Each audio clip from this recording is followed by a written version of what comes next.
All right, so I slackened, didn't catch it, but he had one injector that whoever put him in last went total stupid on him. Oh, that one.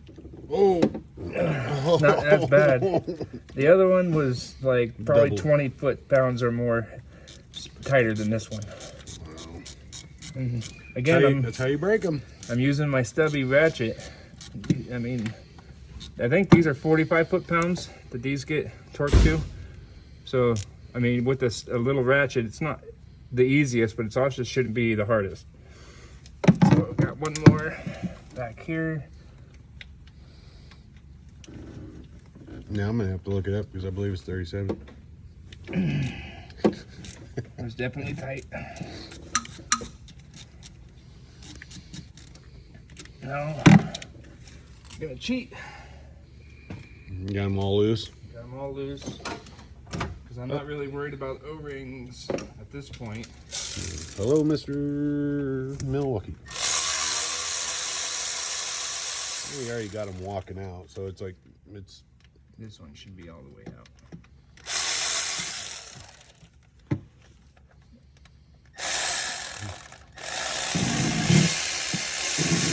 You don't have to worry about losing the torch because it's captured inside the actual clamp.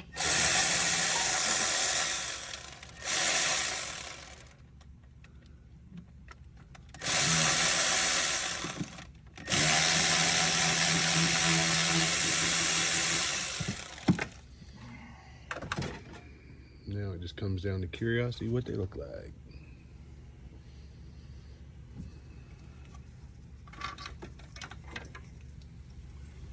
White. That's what we want to see. Flat as can be, though. Yeah.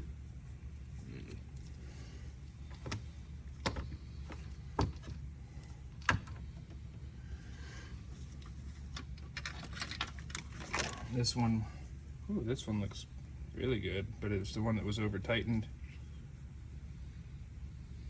Has a decent line down here where it sits in the cup.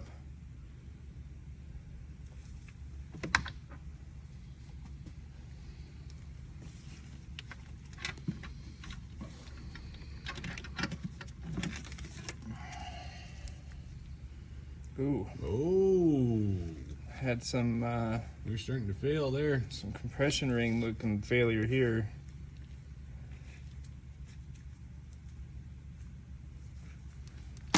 We pulled them out before on some catastrophic failures. O-rings like melted away. 7.3s are more notorious for it. Mechanic issues from the mechanic. And you're starting to have it there too, just slightly. Yeah, this truck, since day one we've seen it, we knew it needed injectors, but the customer has been trying to nickel and dime it. But obviously it's time we do it. Looking across, you can see the front injector there. It's doing the same thing. Yep. Just not it. This one may have been replaced as a temporary repair at some other point because it looks Yeah, a it might lot have newer. been. That's probably the valve cover issue. It could have been. Yeah, this is number 3. It's 1357, and We had a hard misfire on 7. on 7 and 2. 2 was one of the main culprits we've had issues with. So, which is the front cylinder over here. Okay, time to unbox the new ones and get them lubed up and ready to go. Before I do that, I'm going to clean the lower valve cover box and clean the silicone off of it and go from there. And my job is go get him a valve cover gasket. Yeah, that's right, because I'll need it before he can get it. Whatever. Let's see if I can prove him wrong today. And can I prove him wrong today? Well, so everybody accuses me of being a parts hoarder. See if my parts hoarding ability is working out today. Yeah, I am.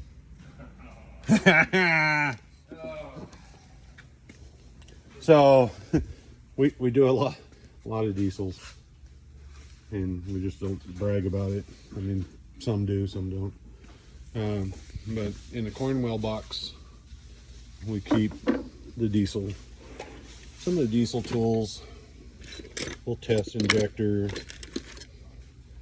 pop about part tools, other specialty tools.